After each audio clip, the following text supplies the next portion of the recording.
বাংলাদেশ হিন্দুত্ববাদের আড্ডাখানা থেকে, হিন্দুত্ববাদের বন্ধুত্ব থেকে বের হয়ে আসতে হবে। ইহুদিবাদের, খ্রিস্টবাদের মতবাদ থেকে, বন্ধুত্ব থেকে বের হয়ে আসতে হবে। না হয়তো অচিরেই এমন আযাব আসবে, আলেম আওয়াম সবাই তখন আফসোস করলেও পার পাওয়া যাবে না। আজকে স্মরণ করিয়ে দিতে চাই, হিন্দুত্ববাদকে প্রতিষ্ঠিত রাখার জন্য, হিন্দুত্ববাদকে কায়েম করার জন্য, ইহুদি মতবাদ, খ্রিস্ট মতবাদকে এই দেশে কায়েম করার জন্য যারা মেধা, শ্রম, রাজনীতি, অর্থনীতি তার নিজস্ব নীতি পরিবর্তন করে ওই ভারতের দালালি করবে, ওই রাশিয়ার দালালি করবে, ওই আমেরিকার দালালি করবে, এদেরও একদিন না একদিন ইনশাআল্লাহ মামুনুল হক বের হবে, এদের দুই হাত ধ্বংস হবে। সেই দিন বেশি দূরে নয় ইনশাআল্লাহ। আমরা এই দেশে নির্বাচনে কে আসবে কে যাবে এটি নিয়ে মাথা ব্যথা নেই। আমাদের মাথা ব্যথা একটাই, আমরা বাতিলের মোকাবেলায় সোচ্চার, আমরা বাতিলের মোকাবেলায় সোচ্চার, সজাগ। যেই কোনো কিছুর বিনিময় হোক, রাসূলের সুন্নাহ বিরাখের জিহাদের মাধ্যমে হলেও, জীবন বিলিয়ে দিয়ে হলেও বাতিলকে মোকাবেলা করেই যাব। আমি আপনাদের সামনে পবিত্র কোরআনের দুটি জায়গা থেকে দুটি আয়াতের আংশিক তেলাওয়াত করেছি। প্রথমত তেলাওয়াত করেছি সূরা মুমতাহিনা 28তম পারার একটি সূরা, এর প্রথম আয়াতের আংশিক। দ্বিতীয়ত তেলাওয়াত করেছি সূরা মায়েদা থেকে একটি আয়াত, 6 পারায় সূরা মায়েদার একটি আয়াত। এই দুটি আয়াতকে সামনে রেখে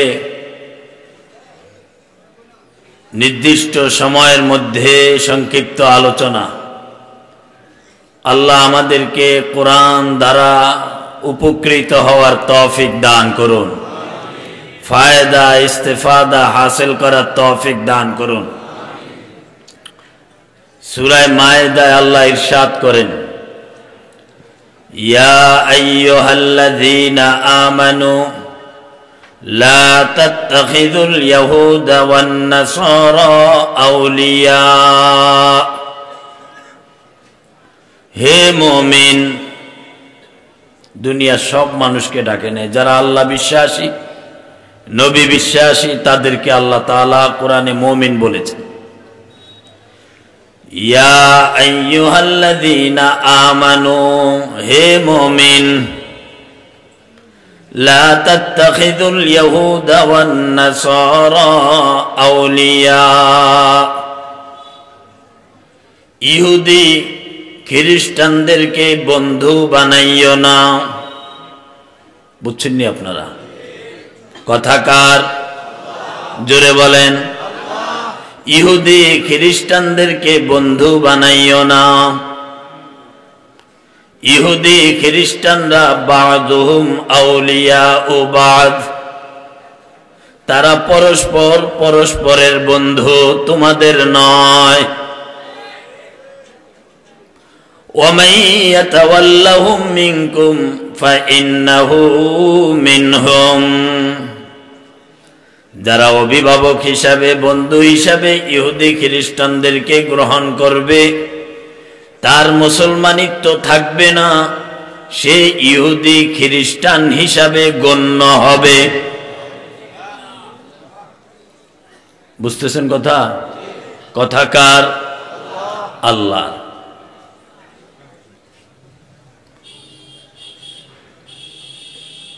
আরেকটা আয়াত সূরা মুমতাহিনার 1 নম্বর আয়াত, ইয়া আইয়ুহাল্লাযীনা আমানু, ও মুমিন। এটা হিন্দুদেরকে উদ্দেশ্য করে, আগেরটা হইল ইহুদি খ্রিস্টান উদ্দেশ্য করা, এটা হলো হিন্দু। হিন্দু চিনেননি আপনারা? কি কথা বলে না? হিন্দু কারা?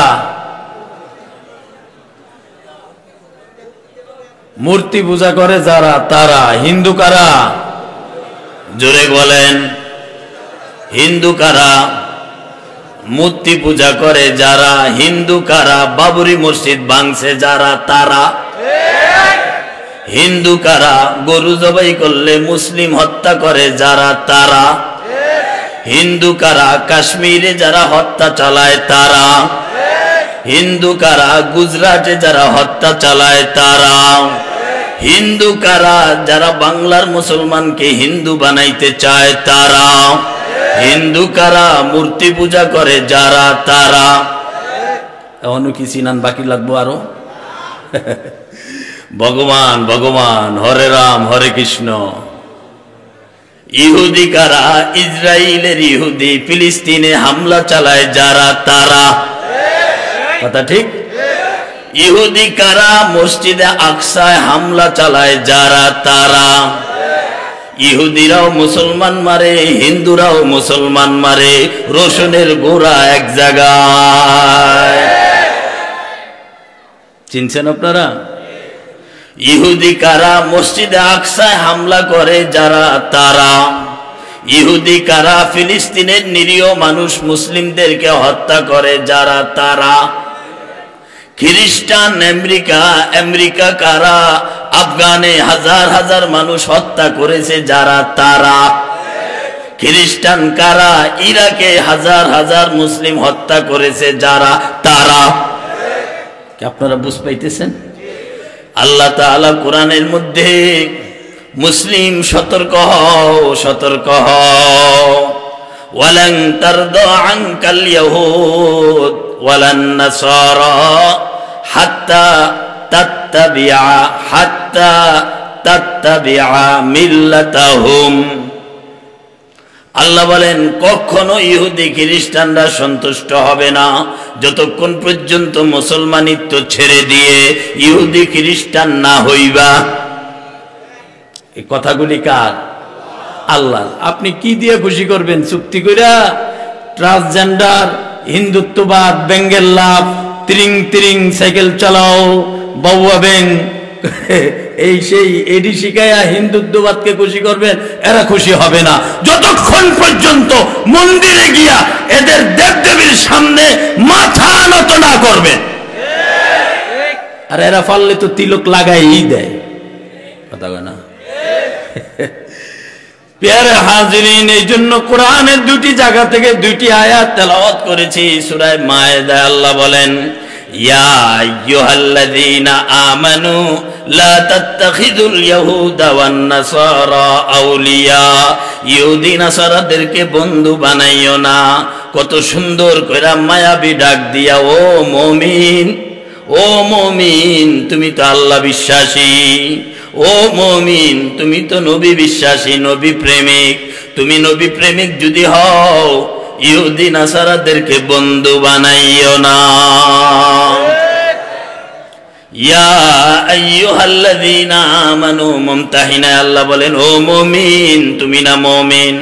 লা তাত্তাখিযু আদুওয়ি ওয়া আদুওয়াকুম, আমার দুশমন তোমাদের দুশমন। হিন্দু নিয়া কথা।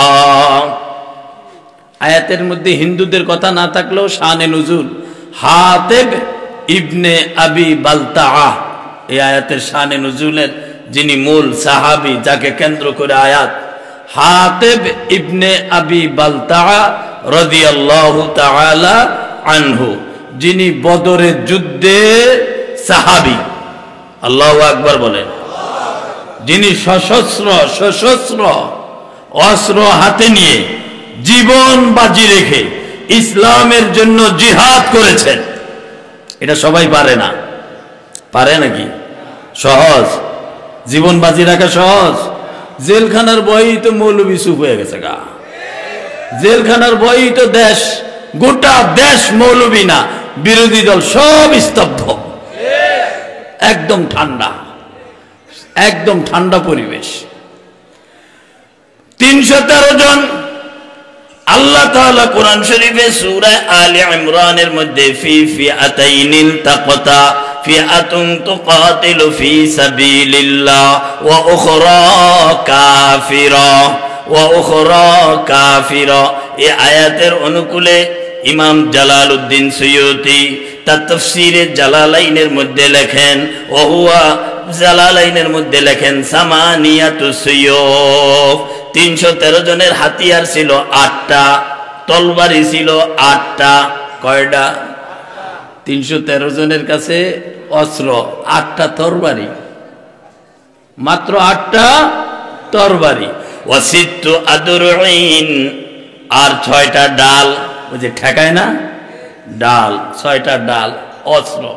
313 জন খালি হাতে লড়বো, খালি হাতেই লড়বো, অস্ত্র লাগবে না। যার জন্য লড়াই করব তিনিই দেখবে। আল্লাহ তাআলা 313 জন সাহাবী যুদ্ধ শেষে আল্লাহ তাআলা রাসূল ঘোষণা করেছেন ও সাহাবীরা 14 জন শহীদ। 313 জনের 14 জন শহীদ, আরো তো 299 জন আছেন। আল্লাহ রাসূল বলেন আল্লাহ তোমাদের এই সশস্ত্র লড়াইতে খুশি হইয়া আল্লাহ অগ্রিম তোমাদের গুনাহ মাফ কইরা দিছে। অগ্রিম মাফ, বিশেষ পুরস্কার। এখন যেমন মুক্তিযোদ্ধা দেশের যারা, তাদের সন্তানদের জন্য চাকরি আগ থেকেই রেডি, কথা কয় না ঠিক না? মুক্তিযোদ্ধার কোঠা, মুক্তিযোদ্ধা দেশের জন্য অবদান রেখেছেন, এই জন্য দেশও তাদেরকে মূল্যায়ন করে। আমরা বিরুদ্ধে বলি নাই, কথা বুঝছে, উল্টা পাল্টা বুঝবেন না, বিরুদ্ধে বলি নাই। ঠিক বদর যুদ্ধ ইসলামের প্রথম, যখন ইসলামের বিরুদ্ধাচরণকারীদের বিরুদ্ধে হিন্দুত্ববাদ, খ্রিস্টবাদ, ইহুদিবাদ, তিন দল জোটগতভাবে মক্কা এবং মদিনার যোগ সাজসে মক্কা থেকে আক্রমণ হবে, মদিনার ইহুদিবাদরা সহযোগিতা করবে, এমন এক পরিস্থিতি। সব এক রাসূল 313 জন নিয়া 6টা তরবারি লইয়া মাঠে নামছেন। বিজয় কার হাতে? বিজয় কার হাতে? ইসলাম মিটানে মে তো মিট জায়েগা জালেম, इस्लाम मिटाने में तो मिट जाएगा जालिम, इस्लाम को मिटाना कभी मुमकिन तो नहीं है। जो दुश्मन इस्लाम है उनको ये बता दो, इस्लाम का परचम न झुका है न झुकेगा।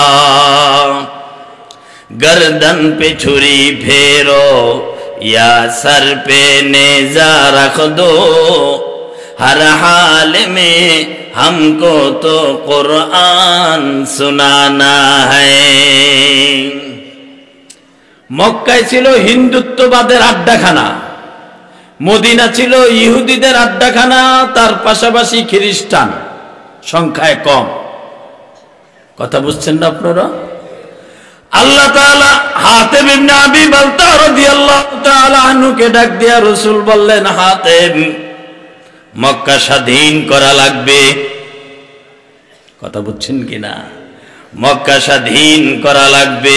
হাতেম, মক্কা স্বাধীন করতে হবে, মক্কায় স্বাধীন করতে হবে। মক্কা, মক্কা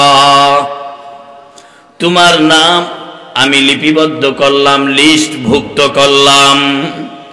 কাউকেও কিছু বলার দরকার নেই, ডাক আসবে সাথে সাথে রওনা। দুনিয়ার সব মানুষ মক্কা স্বাধীনতার যুদ্ধের কথা আগেই জেনে যাক, এটা আমি চাই না।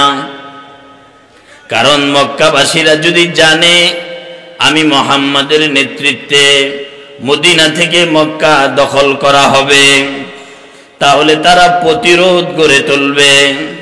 আর আমরা তো লড়াই করব, স্বাধীন করবই, মোকাবেলা হবে, ফাইট হবে, রক্তপাত হবে, হতাহত হবে, নিহত হবে। এইভাবে হতাহত, রক্তপাত বাড়তে পারে। রক্তপাত কমানোর জন্য, হতাহত কমানোর জন্য গোপন থাকবে, হঠাৎ করে একদিন গিয়া মক্কাটা ঘেরাও করে ফেলব। রাসূল সাল্লাল্লাহু আলাইহি সাল্লামের পরিকল্পনা বুঝছেন না? শুধু সুবহানাল্লাহ। আপনারা আমার কথা বুঝেন কিনা? পরিকল্পনা ছিল মদিনায় সুবহানাল্লাহ চলতেছে, আবার ফিকিরও চলতেছে, মক্কা স্বাধীন করতে হবে, এটার নাম ইসলাম। খানকায় বসে থাকা, দরসের দোহাই দিয়া, সবকের দোহাই দিয়া ছাত্র আটকায়া রাখা, শিক্ষক আটকায়া রাখা, এটা আংশিক, এটা পরিপূর্ণ ইসলাম না। রাসূলের জামানায় তো ছাত্র ছিল, ওমর কোরআনের হাফেজ, আব্দুল্লাহ ইবনে মাসউদ রাদিয়াল্লাহু তাআলা আনহু, আবু হুরায়রা, এরা শিক্ষিত না? শিক্ষিত সাহাবী না? পরীক্ষাটা কই দিছে? পাশ করছে কোথায়? ময়দানে। ময়দানে মাদ্রাসা ঈমান আকীদা হলো মেইন, পড়াশোনা তো শিখবেই, এর সাথে ঈমানি প্রেরণা, জোশ, জজবা ওস্তাদেরও থাকবে, ছাত্রেরও থাকবে, পীরের খানকায় জজবা পীরেরও থাকবে, মুরিদেরও থাকবে, তাহলেই তো ইসলাম কায়েম হবে। লম্বা লম্বা পাগড়ি পইরা তলে তলে আতাত করো, ইসলাম কেমনে কায়েম হবে? এক মামুনুল হককে জেলখানা থেকে ছুটাইতে পারতেছে না, আমরা ইসলাম কায়েম করব। কথা বুঝেন নাই? এক মামুনুল হককেই ছুটাইতে পারতেছে না, যাদের রাহবারিতে, যাদের নেতৃত্বে মামুনুল হক মুক্ত হয়, তারা নেতৃত্বে আসতে চায় না। বলতে চাই কিসের ভয়, কিসের লোভ? পদ পদবি থাকবে না, আপনিও থাকবেন না, আল্লাহর কাছে জবাব দিতে হবে।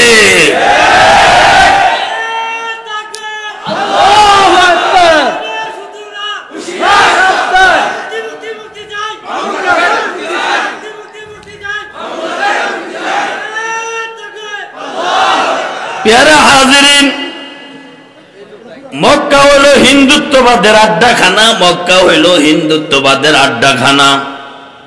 বলবেন হুজুর কেমনে বললেন? আপনারা সিরাতে খাতামুল আম্বিয়া সহ কওমি মাদ্রাসায় সিরাত, রাসূলের জীবনী যে বইগুলো পড়ানো হয়, এর মধ্যেই তো আছে আবু জাহাল কাবার মুতাওয়াল্লি ছিল, আছে না? কাবার মুতাওয়াল্লি, আর কাবা শরীফের ভিতরে বাহিরে ছাদে 360টা মূর্তি। কয়টা মূর্তি ঢুকাইল কারা? মূর্তি ভালোবাসে যারা, তারা। আজকে বাংলাদেশেও আমরা তো জেলে ছিলাম, ভাস্কর্য নিয়ে কে কে বয়ান দিছে? আপনি দিছেন, আর কে দিছে, আর কে দিছে, আর কে দিছে? এরা 164 জবানবন্দিতে লিপিবদ্ধ করে। আমি যদি একজনের নাম বলে দেই 164 জবানবন্দিতে, তাকেই অ্যারেস্ট করা হবে। আপনি দিছেন, আর কে দিছে, আর কে দিছে, আর কে দিছে? কথা বুঝতেছেন আপনারা?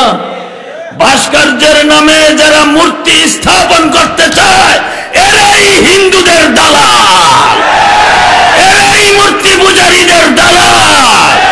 এই দালালরাই মামুনুল হককে আটকায় রাখছে। এই দালাল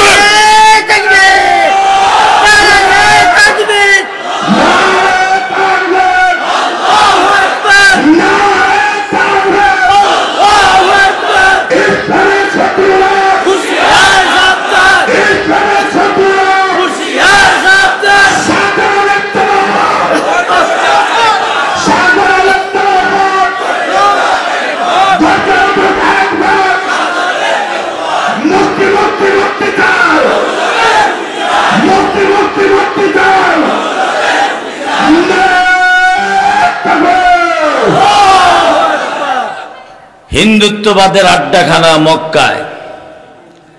আপনাদেরকে ইতিহাস পুরা বলার প্রয়োজন হবে না। রাসূল যখন সাফা পাহাড়ে দাঁড়ায় বলছিলেন, আমি যদি বলি পাহাড়ের পিছনে দুশমন অপেক্ষমান, সিরাতে খাতামুল আম্বিয়া আছে, পাহাড়ের পিছনে দুশমন অপেক্ষমান, অচিরেই তোমাদেরকে হামলা করবে, তোমাদের উপর আক্রমণ চালাবে, হে মক্কাবাসী তোমাদেরকে ধ্বংস করে ফেলবে। তোমরা কি আমার কথা বিশ্বাস করবে? তখন আবুল আহাবও ছিল, কুরাইশের অনেক বড়রাও ছিল, সবাই এক বাক্যে উত্তর দিল, কেন বিশ্বাস করব না? তুমি তো জীবনে মিথ্যা বলো নাই। আল্লাহু আকবার। তুমি মিথ্যার কোন প্রতারণামূলক মিথ্যার আশ্রয় নাও নাই। তোমাকে আমরা সাদিক সত্যবাদী বলে ডাকি, আল আমিন বিশ্বাসী বলে ডাকি, আমানতদার বলে ডাকি। তোমার কথা কেন বিশ্বাস করব না? অবশ্যই বিশ্বাস করি। কোন দুশমন বলো? রসুল বললেন, আমি মুহাম্মাদুর রাসূলুল্লাহ। আল্লাহু আকবার। আমি মুহাম্মাদুর রাসূলুল্লাহ, আল্লাহর রাসূল। যদি আল্লাহর একত্ববাদ লা ইলাহা ইল্লাল্লাহকে না মানো, মুহাম্মাদুর রাসূলুল্লাহ রিসালাতকে যদি না মানো, অচিরেই আল্লাহর আযাব তোমাদেরকে পাকড়াও করবে। হে বাংলাদেশ, হিন্দুত্ববাদের আড্ডাখানা থেকে, হিন্দুত্ববাদের বন্ধুত্ব থেকে বের হয়ে আসতে হবে। ইহুদিবাদের, খ্রিস্টবাদের মতবাদ থেকে, বন্ধুত্ব থেকে বের হয়ে আসতে হবে।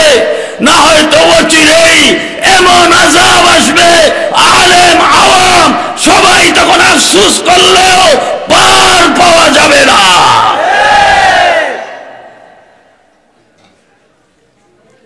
এই কথা বলার সাথে সাথে আবুল আহাব পাথর হাতে নিয়ে কয়, তাব্বাল্লাকা লিহাযা জামাতানা, তাব্বাল্লাকা লিহাযা জামাতানা। তুই ধ্বংস হ। নবীরে বলতেছে, নাউযুবিল্লাহ, তুই ধ্বংস হ, এই জন্য আমাদেরকে এখানে জমা করেছো। পাথর হাতে নিয়ে নবীজির দিকে নিক্ষেপ করলো। আমি আপনাদেরকে এরপরে সূরা লাহাব নাজিল হয়, তাব্বাত ইয়াদা আবি লাহাবি ওয়া তাব। আবু লাহাবের দুই হাত ধ্বংস হোক। যেই দুই হাত দিয়ে পাথর উঠিয়েছে, যেই দুই হাত দিয়ে পাথর নিক্ষেপের মাধ্যমে তাওহীদ আল্লাহর একত্ববাদের আহ্বানে আঘাত করতে চেয়েছে, যেই দুই হাত দিয়ে রিসালাত মুহাম্মাদুর রাসূলুল্লাহর রিসালাতকে আঘাত করতে চেয়েছে, তার সেই দুই হাত ধ্বংস হোক। ঘোষণাটা কার? আজকে স্মরণ করিয়ে দিতে চাই, হিন্দুত্ববাদকে প্রতিষ্ঠিত রাখার জন্য, হিন্দুত্ববাদকে কায়েম করার জন্য, ইহুদি মতবাদ, খ্রিস্ট মতবাদকে এই দেশে কায়েম করার জন্য যারা মেধা, শ্রম, রাজনীতি, অর্থনীতি, তার নিজস্ব নীতি পরিবর্তন করে ওই ভারতের দালালি করবে, ওই রাশিয়ার দালালি করবে, ওই আমেরিকার দালালি করবে, এদেরও একদিন না একদিন ইনশাআল্লাহ মামুনুল হক বের হবে, এদের দুই হাত ধ্বংস হবে। সেই দিন বেশি দূরে নয় ইনশাআল্লাহ। আমরা এই দেশে নির্বাচনে কে আসবে কে যাবে এটি নিয়ে মাথা ব্যথা নেই। আমাদের মাথা ব্যথা একটাই, আমরা বাতিলের মোকাবেলায় সোচ্চার। আমরা বাতিলের মোকাবেলায় সোচ্চার, সজাগ। যেই কোনো কিছুর বিনিময় হোক, রাসূলের সুন্নাহ বিরাখের জিহাদের মাধ্যমে হলেও, জীবন বিলিয়ে দিয়ে হলেও বাতিলকে মোকাবেলা করেই যাব।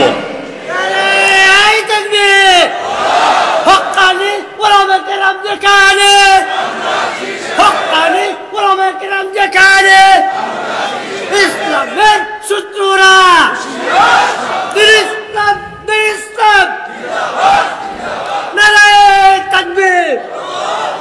এই যে আবু লাহাব পাথর মারল, আবু লাহাব পাথর মারল। আবু লাহাব আবু জাহাল ভাই ভাই না? কথা কয় না? ভাই তো, আপন ভাই, রসুলের চাচা। আবু জাহাল কাবার মুতাওয়াল্লি, কাবার ভিতরে মূর্তি, বাহিরে মূর্তি, ছাদে মূর্তি। নবী ইব্রাহিমের নাম নিয়েও মূর্তি বানাইছে, নবী ইসমাইল আলাইহিস সালাতু ওয়াস সালামের নাম নিয়েও মূর্তি বানাইছে। মূর্তি তারা ভিতরে ঢুকাইল। আবু জাহাল মুতাওয়াল্লি, বুঝা গেল আবু জাহাল হিন্দু। কথা কয় না? আবু জাহাল হিন্দু, হিন্দু, মূর্তির প্রতি তার বিশ্বাস। আবু জাহাল যদি হিন্দু হয়, একই পরিবারের সন্তান আবুল আহাব আপন ভাই, সেও হিন্দু। এক কথায় বুঝাইতে চাচ্ছি, রাসূলের রিসালাতের উপর সর্বপ্রথম আঘাত এনেছিল হিন্দুত্ববাদ। এই ভারত, এই ইন্ডিয়া, এই হিন্দুত্ববাদ সরকারের বন্ধু হইতে পারে না, বিরোধী দলের বন্ধু হইতে পারে না, এক কথায় মুসলিম সমাজের বন্ধু হতে পারে না। এরা যেই বাংলার দুশ্মন, এরা বাংলার মুসলমানের দুশ্মন, এরা বাংলার মুসলমানের ইসলামকে ধ্বংস করার জন্য এক নম্বরের শত্রু। রাজনীতিবিদরা আমার উপরে খেপতেছেন, খেপবেন না। নবীজির জানের দুশ্মন, সে আবার আপনার বন্ধু হয় কেমনে? আপনি যদি আশিকে রাসূল হন, যদি মনে করেন আমি আশিকে রাসূল, আমি নবী প্রেমিক, তাহলে কশিন কালেও নবীর দুশ্মনদেরকে বন্ধু মনে করবে যে সেও নবীর দুশ্মন। इश्क़ महबूब खुदा जिस दिल में हासिल नहीं, इश्क़ महबूब खुदा जिस दिल में हासिल नहीं, लाखों मोमिन हो मगर ईमान में कामिल नहीं। प्यारा हाजरीन, एरपरे गेल এটা আরেকটা কথা স্মরণ করাই দিই। নবীজির মাথার দাম কয়শো উট? জোরে কন, কয়শো? 100। ঘোষণাটা ছিল কার? আবু জাহালের।